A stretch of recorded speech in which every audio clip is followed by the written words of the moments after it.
নমস্কার। তো আজকে আমি আমার গীতা পাঠ নিয়ে চলে এসেছি। তোমাদের গীতা পাঠ কেমন লাগছে সবাই একটু রাধে রাধে লিখতে পারো।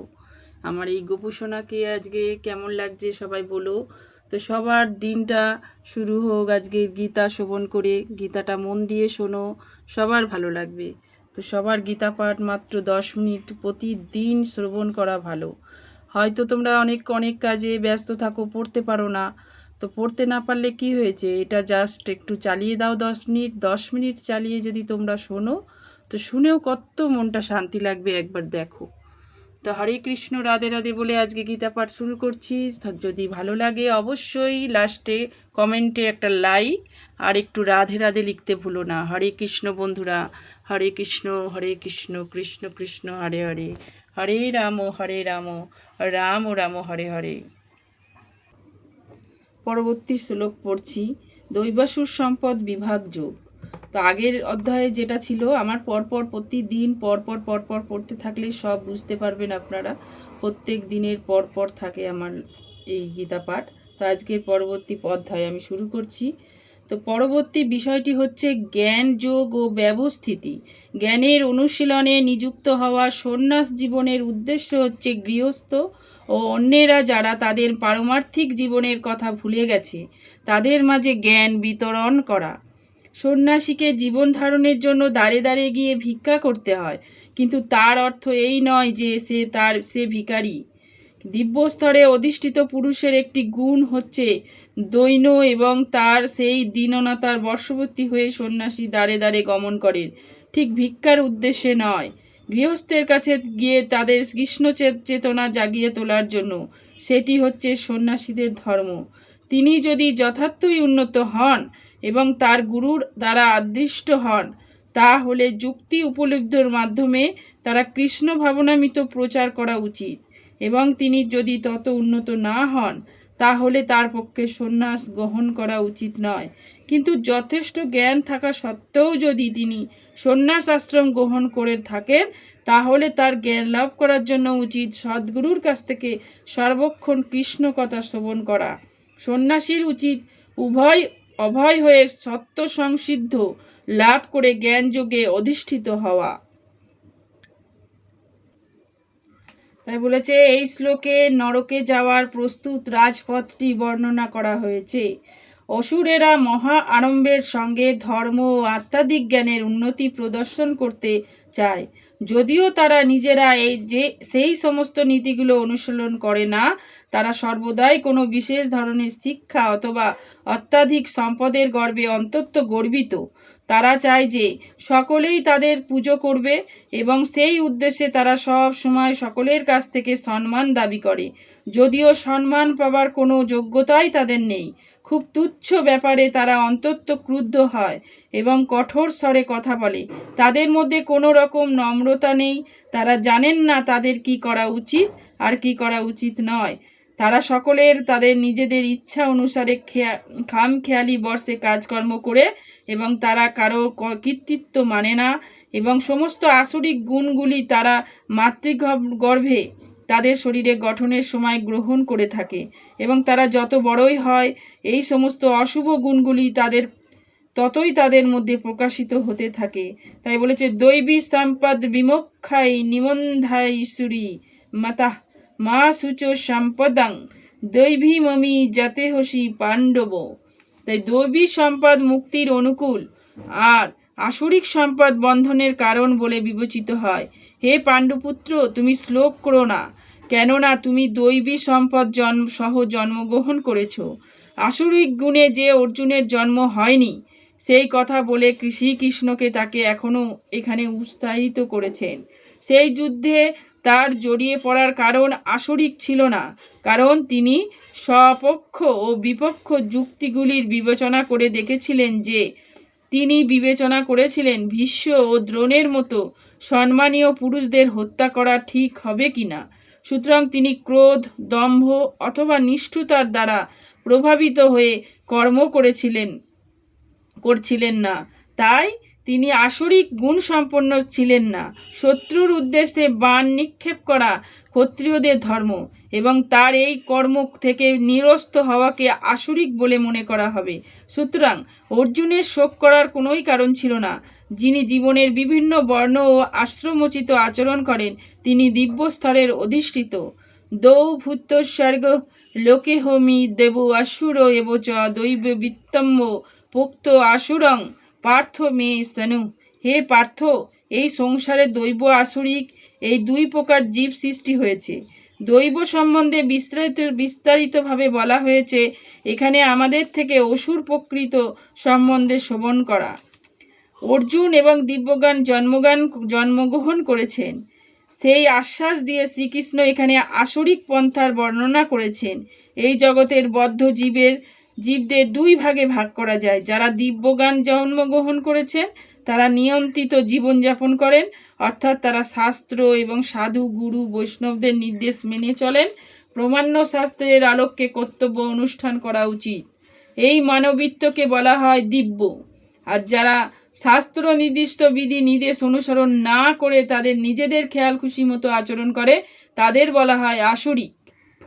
শাস্ত্রের বিধি নিষেধের প্রতি অনুগত হওয়া ছাড়া আর কোনো গতি নেই। বৈদিক শাস্ত্রে উল্লেখ করা হয়েছে যে দেবতা ও অসুর উভয়ের জন্ম হয় প্রজাপতি থেকে। তাদের একমাত্র পার্থক্য হচ্ছে দেবতারা বৈদিক নির্দেশ মেনে চলেন আর এবং অসুরেরা তা মানেন না। তাই বলেছে প্রবৃত্তিং চ নির্বৃত্তিং চ জনানো বিদুরাসুরা না সচ্চং নাপি চচানো না সত্যং তেষু বিদ্ধত্তে।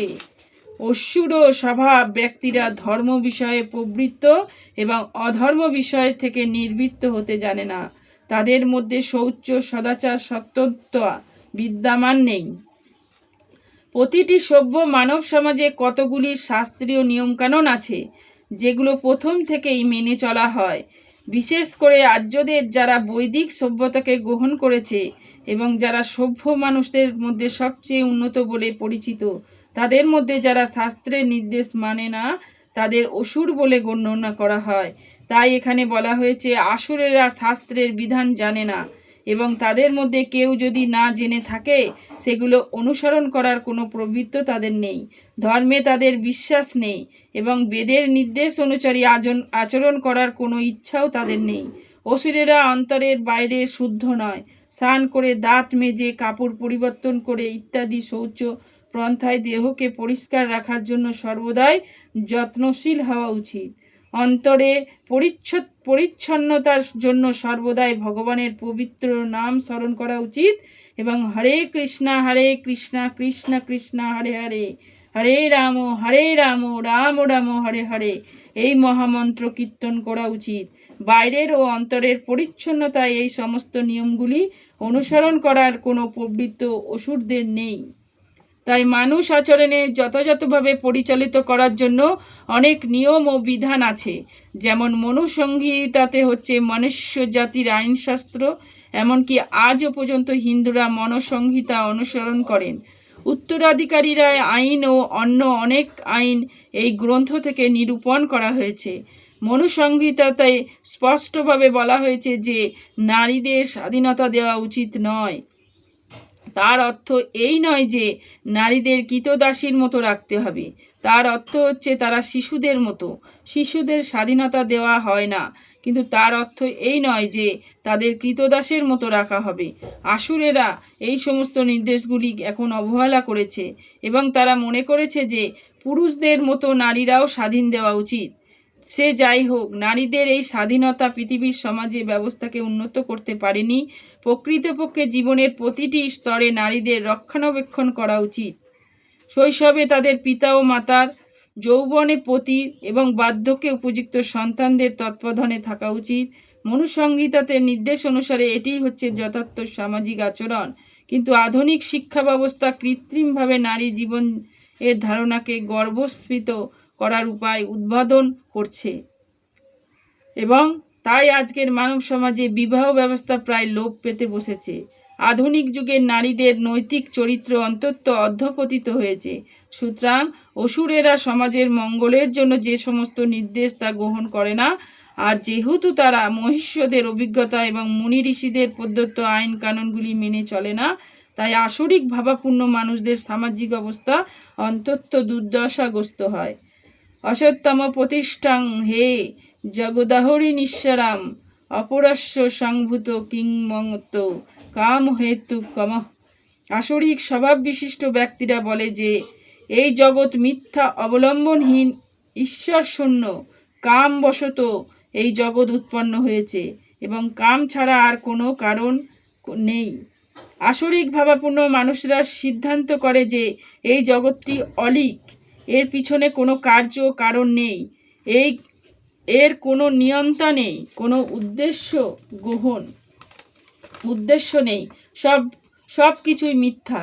তারা বলে যে ঘটনাচক্রে জড় প্রতিক্রিয়া, পদার্থের ক্রিয়া প্রতিক্রিয়ার ফলে এই বিশ্ব ব্রহ্মাণ্ড প্রকাশিত হয়েছে। কোনো বিশেষ উদ্দেশ্য নিয়ে যে ভগবান ও জড় জগৎ সৃষ্টি করেছেন তারা তা মনে করে না। নিজেদের মন গড়া কতগুলি মতবাদ আছে। এই জগৎ আপনা হতেই প্রকাশিত হয়েছে, এর পিছনে যে ভগবান রয়েছেন সেটি বিশ্বাস করার কোনো কারণই নেই। তাদের কাছে চেতন ও জড় কোনো পার্থক্য নেই এবং তারা পরম চেতনাকে স্বীকার করে না। তাদের কাছে সবই কেবল জড় এবং সমস্ত বিশ্ব ব্রহ্মাণ্ড হচ্ছে একটি অজ্ঞানতার পিণ্ডু। তাদের মধ্যে অনুসারে সব কিছুই শূন্য এবং যা কিছু অস্তিত্বের প্রকাশ দেখা যায় তা কেবল আমাদের উপলব্ধির ভ্রম। তারা স্থির নিশ্চিতভাবে ধরে নিয়েছে যে বিচিত্রময় সমস্ত প্রকাশ হচ্ছে অজ্ঞানতার জনিত ভ্রম। ঠিক যেমন স্বপ্নে আমরা অনেক কিছু সৃষ্টি করতে পারি, প্রকৃতপক্ষে যাদের কোনো অস্তিত্ব নেই, তারপর যখন আমরা জেগে উঠব তখন আমরা দেখতে পাবো যে সব কিছুই কেবল একটি স্বপ্ন মাত্র। কিন্তু বাস্তব পক্ষে অসুরীরা যদি বলে যে জীবন একটি মাত্র স্বপ্ন মাত্র, কিন্তু স্বপ্নটি উপভোগ করার ব্যাপারে তারা খুব দক্ষ। তাই জ্ঞান অপহরণ করার পরিবর্তে তারা স্বপ্ন রাজ্যে আরও বেশি জড়িয়ে পড়ে। তাদের সিদ্ধান্ত হচ্ছে যে কেবল স্ত্রী পুরুষের মৈথুন্যের ফলে যেমন একটি শিশুর জন্ম হয়, এই পৃথিবীর কোনো আত্মা ছাড়াই জন্ম হয়েছে। তাদের মতে কেবলমাত্র জড় পদার্থের সমবায়ের ফলে জীব সকলের উদ্ভব হয়েছে এবং আত্মার অস্তিত্ব সম্বন্ধে কোনো প্রশ্নই উঠতে পারে না। যেমন দেহের ঘাম থেকে একটি মৃতদেহ কোনো কারণ ছাড়াই অনেক প্রাণী বেরিয়ে আসে, তেমনি সমস্ত জগৎ এসেছে মহাজাগতিক প্রকাশের জড় পদার্থের সমবায়ের ফলে। তাই জড়া প্রকৃতির এই প্রকাশের কারণ এবং এছাড়া অন্য আর কোনো কারণ নেই। তারা ভগবদ্গীতায় শ্রীকৃষ্ণকে কথা বিশ্বাস করে না।